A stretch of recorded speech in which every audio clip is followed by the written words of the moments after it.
Então vamos passar pro próximo tema. O tema é qual? Epistemicídio do povo negro na universidade, né? É esse apagamento proposital, né? A gente já tava falando um pouquinho sobre isso, né? Acho que a gente vai dar Com certeza. Vai aprofundar mais um pouco, né? É muito interessante. Dentro do meu curso, assim, a gente pega um pouco sobre isso, né? A gente estuda um pouco o epistemicídio, porque o epistemicídio ele tá muito ligado também com o que é um processo de colonização, né? Você não consegue fazer um processo colonial sem você fazer um processo também de epistemicídio daquela comunidade. Porque quando você... E essa eu acho que é a principal arma do capitalismo mesmo, para conseguir dominar povos, né? Porque você pode até se utilizar da força. A força é um fator muito... Né, a coerção é um fator muito, muito importante. Só que quando você consegue apagar a identidade de um povo e o seu pensamento ancestral, é muito mais fácil esse povo se submeter a qualquer coisa. E você ainda cria, né, nesse processo, várias pessoas que se abstêm do seu pensamento ali comunitário, né, do pensamento da sua origem, e prefere se submeter ao pensamento do colonizador, o pensamento daquele que o impõe, né? Porque é o pensamento mais confortável, é o pensamento que se apresenta a primeiro momento. E isso é muito o que a universidade faz. A universidade, quando a gente entra, ela nos impõe um certo tipo de pensar, um certo tipo de ciência, e a gente tem que engolir aquilo ali goela abaixo, e se a gente quiser fazer um processo de resistência, de apresentar um outro tipo de conhecimento, de ir atrás de outra perspectiva, né? Outra perspectiva, a gente é barrado, vai colocando cada vez mais dificuldade, né? Pode falar. Não, e é aquilo que eu não sei se, acho que cortou na parte que a gente estava falando, mas é sobre isso a questão da falta de pesquisadores, pesquisadoras negras, né, de literatura negra dentro das grades curriculares de ensino, né? Isso não só dentro da universidade, mas desde a infância também, né, no ensino básico. E assim, a gente sofre muito, a gente tem uma perca muito grande quando a gente deixa de pautar sobre essas literaturas negras na formação, né? Porque, assim, por exemplo, Tassinho, futuramente aí, se continuar, vai se tornar um professor, e ele vai lidar com pessoas, com crianças negras, ele vai ter que saber como lidar com crianças negras também, sabe? Porque isso requer uma questão psicológica, isso requer um entendimento social também de como aquela criança está inserida socialmente, como a família daquela criança está inserida socialmente. Eu vou, futuramente, se eu conseguir aí, né, superar esse TCC, esse estágio aí, vou eu preciso ter esse recorte social para ter esse atendimento social humanizado também com aquela pessoa, que eu vou, com certeza, se eu for trabalhar no CRAS, por exemplo, eu vou atender prioritariamente mulheres negras, pessoas negras, entendeu? E não existe, assim, demorou muito, né? Tereza Martins, né, que é uma professora de serviço social, uma das poucas professoras negras dentro do curso, porque isso também é uma realidade. A gente tem poucos professores negros nos cursos, entendeu? E esses poucos professores negros, às vezes, são calados dentro do próprio departamento para pautar e trazer perspectivas de literatura negra na faculdade. Isso aí também é uma coisa muito complicada. E também, por exemplo, Tereza, depois de muito tempo, conseguiu tornar uma matéria sobre gênero, classe e raça obrigatória, antes era optativa, agora esse semestre vai ser obrigatória, mas assim, são mais de 50 anos de curso de serviço social, sabe? Então assim, nesses 50 anos não existia negro pra gente atender. Isso aí é uma coisa que a gente tem que ter. Pra nós aqui não é nada chocante, né? Mas para o público que vai assistir, ouvir a nossa conversa, como eu disse, eu faço história na universidade, e o único momento que a gente vai debater sobre questão do negro é só na matéria de história da África, sabe? Nossa. Só história da África. E aí o que acontece? Tem uma professora que vai dar uma optativa falando sobre determinado tema, sabe? Então, e tipo assim, é exatamente isso. Eu só vou ouvir falar da perspectiva da história do negro em história da África, ou quando vamos trabalhar o Brasil colônia, porque aí a gente vai ver a questão da escravidão, de todo o processo que foi a colonização e a presença desse corpo negro enquanto um corpo escravizado. Então, não podemos de forma alguma debater a outra perspectiva, né, na história do Brasil. E aí que vai ornar com o tema, porque o próprio negro que estuda sobre o negro vai tentar de alguma forma falar não só sobre escravidão, né? Traçar na história do Brasil a outra perspectiva, o outro lado, né, da história do Brasil que esse corpo negro está presente, né? Vai trabalhar na perspectiva das mulheres, sabe, vai trabalhar na perspectiva desse o negro liberto, desse negro livre, que são conceitos diferentes, né? Então a gente não consegue ter acesso a isso, né? Então a gente só consegue compreender o corpo negro a partir da perspectiva escravizada e quando a gente percebe que existe outra perspectiva e tenta buscar isso dentro da academia, dentro do espaço acadêmico e estudar sobre. A gente não conhece, a gente não sabe quem é o autor, a gente não sabe quem é a autora que está falando sobre isso, porque propositalmente essas pessoas são excluídas, sabe? Sim. E a gente conhece hoje, por causa dessa busca, por causa desse anseio, a gente conhece outros autores, outras autoras, né? Mas é isso, né? Inclusive, isso aí de barrar mesmo, até no Google, por exemplo. Tipo, se você colocar no Google acadêmico, você não acha os artigos, sabe? Que foram escritos por pessoas negras ou falando de pessoas negras. Não, e eu acho que isso porque, assim, na história, eu acho que é muito mais difícil você não passar por isso, né? Você não passar você vai estudar... Sofremos. Você estudar a história do Brasil, você não passar pelo período de escravização, né? A matéria, obrigatoriamente, você tem que passar pelo menos para a história desse povo aqui no país. Mas quando você pega outros cursos, direito, próprias relações internacionais, economia, esses cursos, assim,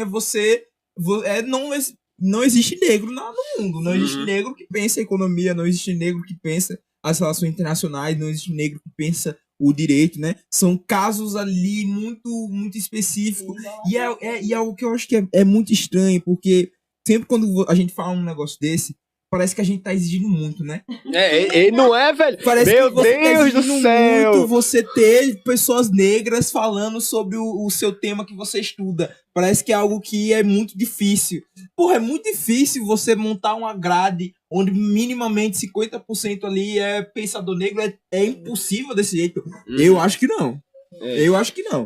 Falando sobre isso, é até interessante, né? Porque eu faço história e aí o pessoal da turma de direito, que o professor Alex Pedrão, quando ele era professor substituto, né? E aí, então é um homem negro que entra na universidade, que faz esse curso, né? Que a gente já percebe que resolve falar sobre negros e negras no direito. E aí ele dá 10 ou foi 15 aulas, foi 10, 15, eu não lembro agora, falando só sobre negros e negras. E aí, como é que não é estudado isso, sabe?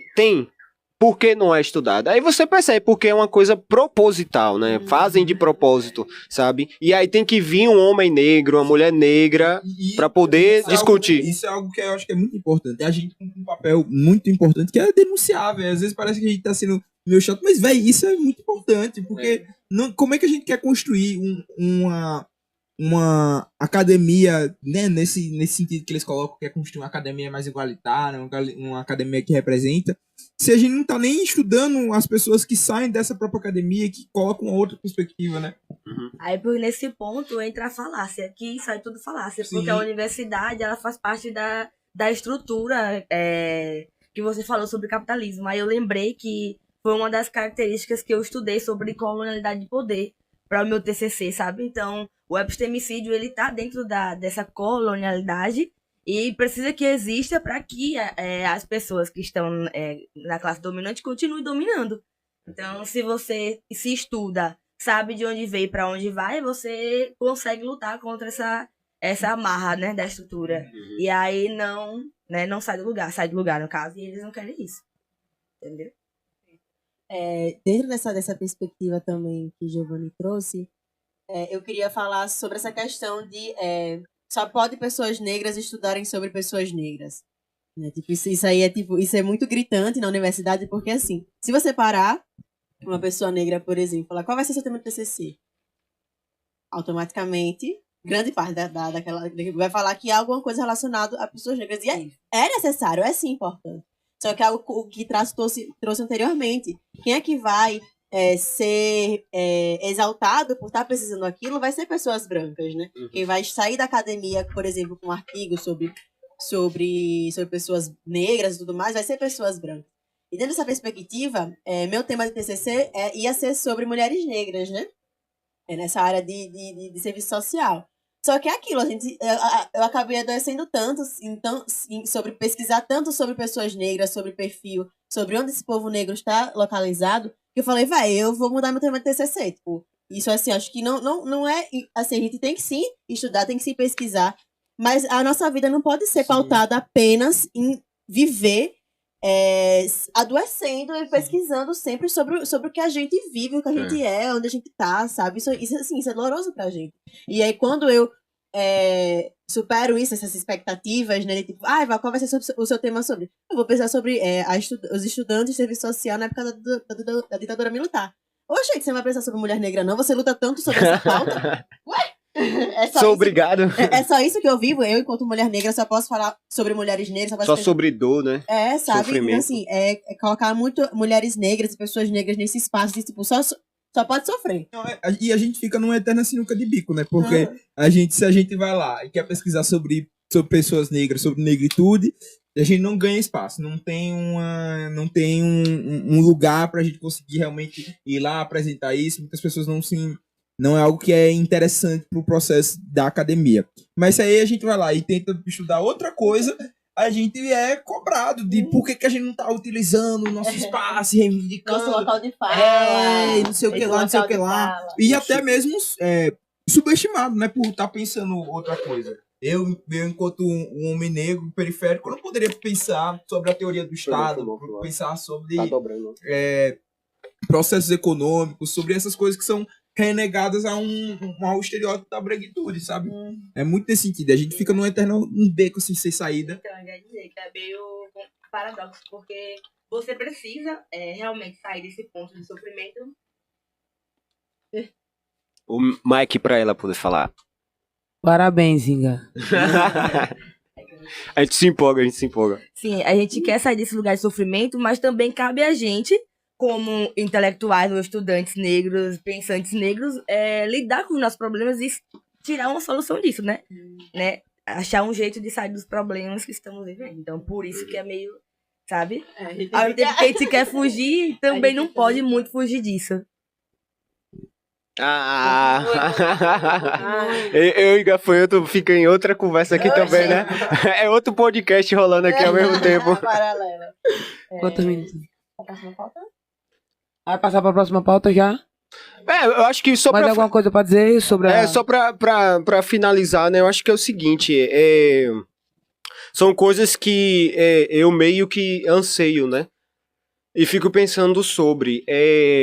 E foi também um motivo que me fez compor o comitê de combate ao racismo, né? Compreender essa realidade que nós enfrentamos na universidade, de não encontrar quem dê base teórica, né, que a gente precisa, né, na universidade ele exige, né, que é essa questão da fonte, de onde é que você está tirando, isso, né, nada surgiu do nada, tem alguém que pode ter base para o que você está estudando, né, e aí o que é que acontece, o fato desse anseio de buscar essa fonte histórica feita por negros, por negras, que em algum momento esteve na academia, que lutou, que se esforçou e criou algo, né, através do esforço próprio, né, e aí o que é que acontece?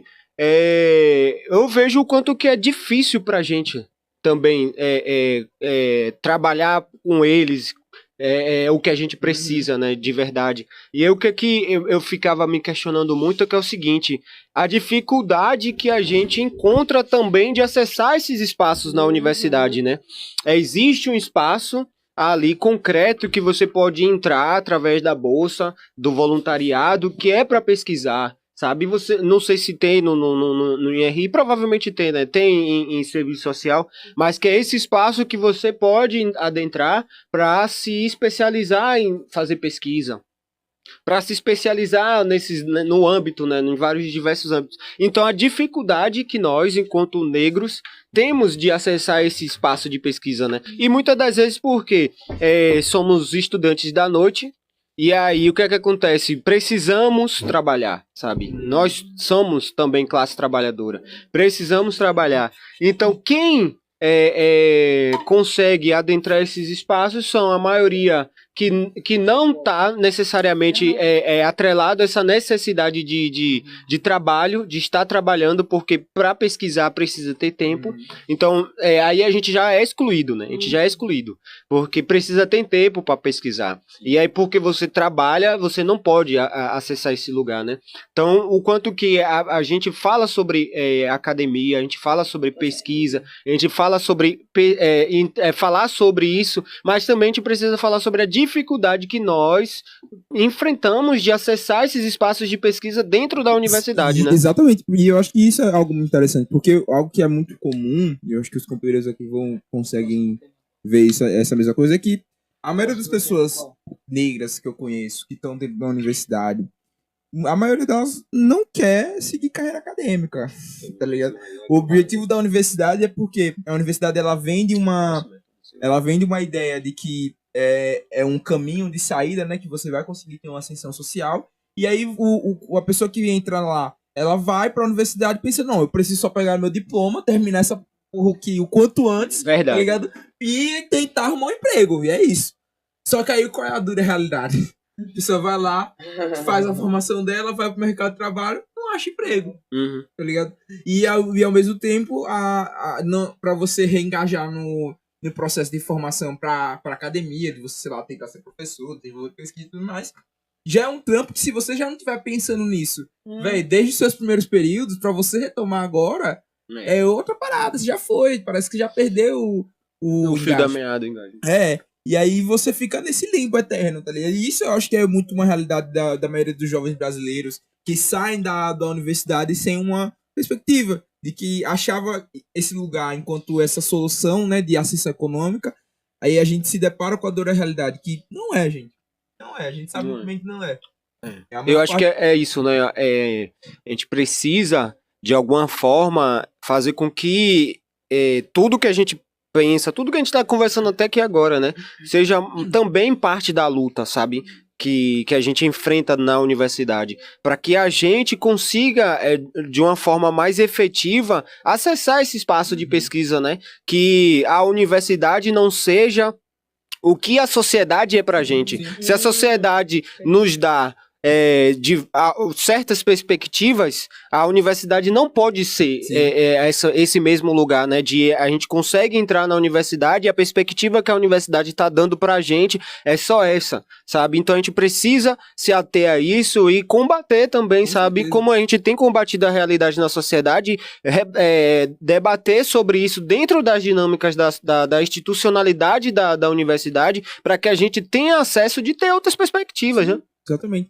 E fortalecer o nosso pensamento, né? Eu acho que todo esse debate, né, voltando para finalizar assim, na questão do epistemicídio, eu acho que é isso. A gente muitos acadêmicos poderiam dizer que a gente não tem mais um processo epistêmico no Brasil, né? Nesse sentido. Mas eu acho que não. Eu acho que a gente tem um processo constante de epistemicídio, mas um epistemicídio não por ir lá ativamente fazer esse processo de apagamento, mas um epistemicídio de apagamento desse pensamento, né? O que é o apagamento das culturas periféricas, a gente tá vendo aí, por exemplo, a Lei Anti-Oruan, que tá chegando aí. Eu acho que é um processo epistêmico. É um processo de ataque direto à cultura periférica, ao pensamento periférico, né? Uma subversão, porque disso aí, para poder você levar para tipo, sei lá, editais não poderem mais serem submetidos por pessoas com certo tipo de objeto, certo tipo de trabalho, assim, que, né, do jeito que eles colocam com essa pauta moral. Então,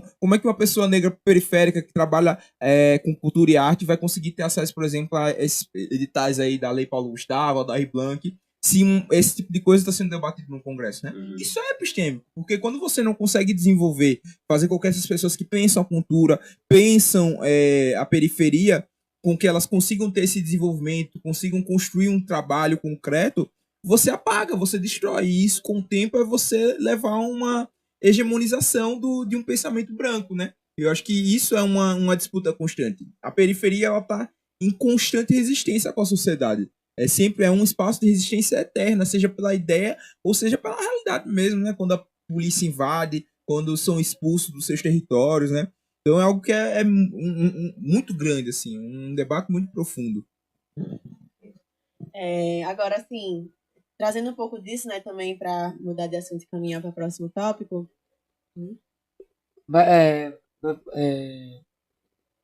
Vai entrar no próximo tópico. Tu quer falar? Não, Mas- termine essa parte. que a Quero gente passa dizer pro algo próximo. antes de terminar, viu? Eu acho que é o seguinte, né? Pra finalizar, né? Já que a gente vai entrar em outro tópico, que é o seguinte: quem tá ouvindo a gente, que tá vendo a gente, leia homens e mulheres negros que produziram e continuam produzindo, sabe? Beatriz Nascimento não morreu, ela está viva, sabe? Lélia Gonzalez está viva, sabe? Djamila Ribeiro, Sueli Carneiro, Leia Edson Carneiro, Clóvis Moura, são homens e mulheres que produziram coisas maravilhosas. Está aí, sabe? A gente só precisa pesquisar, correr atrás, sabe? Perfeito. Todo mundo tem condições. E aí, se você quiser, cole com nós, pergunta, peça uma dica. Eu tô querendo ler sobre tal coisa. Algum negro, alguma mulher negra já escreveu sobre. E é isso. Se tentaram nos matar, nós estamos aqui para ressuscitar. Estudar Beleza. e lutar, lutar e Com estudar. certeza. E pra finalizar essa pauta aí, já que vocês tocam nesse assunto da morte do que o Travou, sistema- travou. Da morte que o sistema faz com tanto com a cultura negra, com a história negra. Eu vou citar aqui uma música do meu mano Caian MC, que foi tema do flyer lá. Parem de nos matar, nós cansamos de chorar. Aprendemos a lutar. Isso não é vitimismo. A gente tá falando de racismo. Quando é que isso vai acabar? Tá ligado? E é sobre isso. É isso. Lembre de seguir nossos colaboradores.